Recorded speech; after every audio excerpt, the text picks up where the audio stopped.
अगर आप मोटापे का शिकार हैं, आपका वज़न मुसलसल बढ़ रहा है और आप इसको कम करना चाहते हैं, मीठी चीज़ों का इस्तेमाल बहुत ज़्यादा कर रहे हैं लेकिन इनकी क्रेविंग्स को ख़त्म करने में आपको मुश्किल हो रही है, तो ये वीडियो आपके लिए है। अस्सलाम वालेकुम everyone, this is Moina Baig, consultant dietitian. My speciality is weight loss and medical nutrition therapy in every kind of diseases. तो आज हम एक बड़े ही अहम मसले के बारे में बात करेंगे जो बहुत सारे लोग फेस कर रहे हैं, ख़ास तौर पे वो लोग जो वेट लॉस की कोशिश कर रहे होते हैं। मीठा खाने की क्रेविंग क्यों होती है? शुगर्स की क्रेविंग कंट्रोल करना मुश्किल क्यों है? इसके बारे में हम बात करेंगे कि ये होती क्यों है, इसके नुकसानात क्या हैं और इसको ख़त्म करने का तरीका क्या है। तो सबसे पहले तो हम इसके कुछ वजह जान लेते हैं कि शुगर की क्रेविंग क्यों होती है। यहाँ हम शुगर की बात कर रहे हैं, चीनी और वो जिन भी चीज़ों में एडिड होती है, जैसे बेकरी प्रोडक्ट्स हो गए, हमारे कोला बेवरेजेस हो गए, प्रोसेस्ड फूड सारा जो हमारा बेकरी का आउटडोर ईटिंग में आता है, और कुछ जूसेस आते हैं। तो सबसे पहले हम इस बारे में बात करते हैं कि इसकी क्रेविंग क्यों होती है। नंबर 1 रीज़न हमारी डाइट में इम्बैलेंस होना।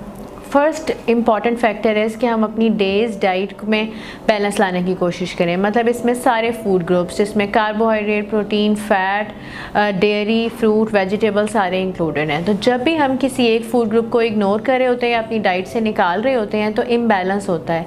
वो इम्बैलेंस किसी भी माइक्रोन्यूट्रिएंट की डेफिशिएंसी, कमी वाक़ कर देता है, और उससे क्या होता है, जैसे क्रोमियम, मैग्नीशियम, जिंक, बहुत सारे ऐसे मिनरल्स हैं जिसकी कमी की वजह से आपको क्रेविंग होती है ऐसी अनहेल्दी चीज़ों की जिसमें शुगर्स वाली चीज़ें शामिल हैं।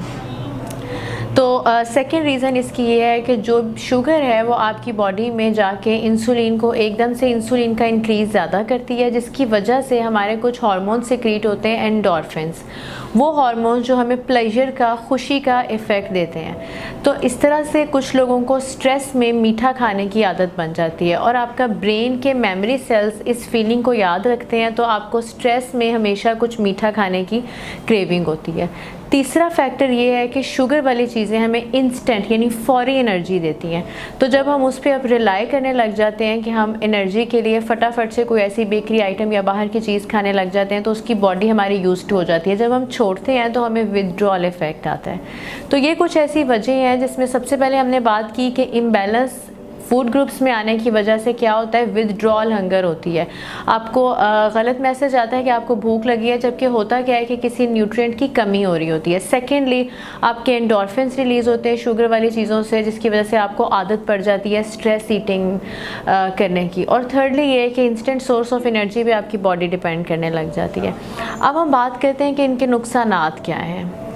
तो शुगर की एक्सेसिव कंजम्पशन जो हमारी डाइट में हो रही होती है, उसके मल्टीपल डिसएडवांटेजेस हैं, जिसमें नंबर 1 तो ये है कि वेट फ्लक्चुएशंस होती है, बॉडी प्रोपोर्शन जो है फैट का वो इम्बैलेंस होने लग जाता है, आप ओवरवेट और ओबेसिटी की तरफ जाते हैं। इसके अलावा मल्टीपल डाइजेस्टिव इश्यूज़, इन्फ्लेमेशन यानी सोजिश, डाइजेस्टिव इश्यूज़, मैदे के काफ़ी सारे मसाइल, कॉन्स्टिपेशन, कब्ज़ वगैरह के मसले, स्किन के मसले, ये सारे वो हैं जो शुगर के एक्सेसिव इंटेक की वजह से होने लग जाते हैं।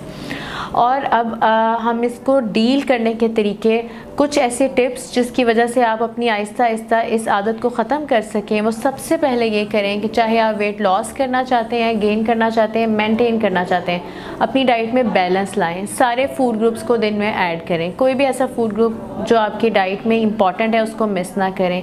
फिर सेकेंडली, अपनी हेल्दियर हैबिट स्ट्रेस को फाइट करने के लिए बनाएं, जैसे वही हार्मोन्स जो हमारे शुगर से रिलीज़ होते हैं, हम एक्सरसाइज करके भी उनको रिलीज़ करवा सकते हैं। प्लस जब आप अपनी डाइट में बैलेंस लाते हैं और फंक्शनल फूड लेते हैं जो आपको स्ट्रेस से कम्बाट करने के लिए हेल्प करते हैं किसी भी न्यूट्रिशनिस्ट की मदद से, तो आपको शुगर पे डिपेंड करने की ज़रूरत नहीं रहती।